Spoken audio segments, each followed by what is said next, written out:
Ang sibuyas ay may mga katangiang maaaring makatulong sa sexual na kalusugan at ginagamit din bilang tradisyonal na gamot para sa iba't ibang karamdaman. Narito ang detalyadong paliwanag. Isa, benepisyo ng sibuyas sa pagtatalik, sexual na kalusugan. Bagamat kailangan pa ng higit na pag-aaral sa tao, ang sibuyas ay itinuturing na isang natural na aphrodisiac, pampagana sa sex sa tradisyonal na medisina at may mga katangiang sumusuporta sa sexual na function.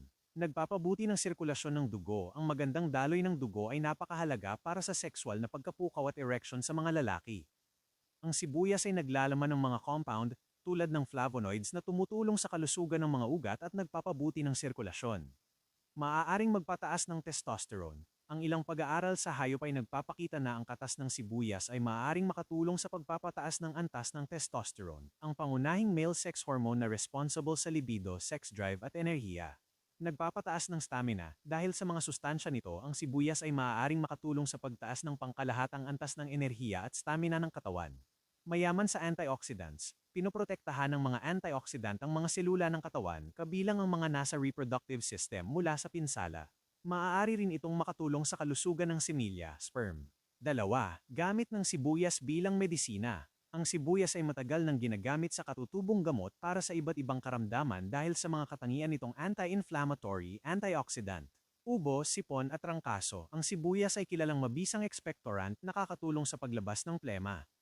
Ang pag-inom ng pinakuluang sibuyas parang tsaa o paghahalo ng katas ng sibuyas sa pulot, honey ay ginagamit na lunas sa ubo at sipon. Impeksyon. Dahil sa mga antibacterial at antifungal compounds nito, ang katas ng sariwang sibuyas ay tradisyonal na ipinapahid sa mga maliliit na sugat, kagat ng insekto o buni para maiwasan ang impeksyon. Sakit sa tainga.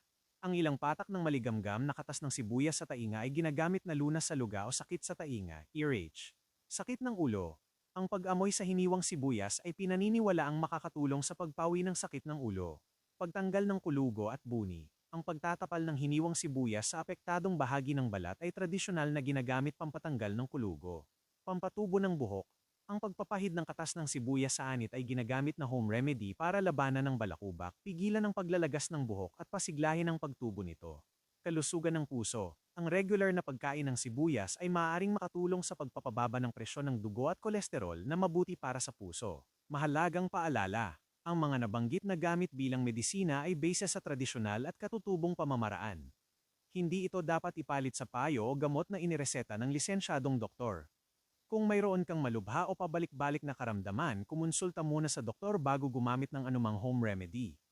Maaring magdulot ng iritasyon sa balat ang diretso at matagal na pagkakadikit sa katas ng sibuyas sa ilang tao.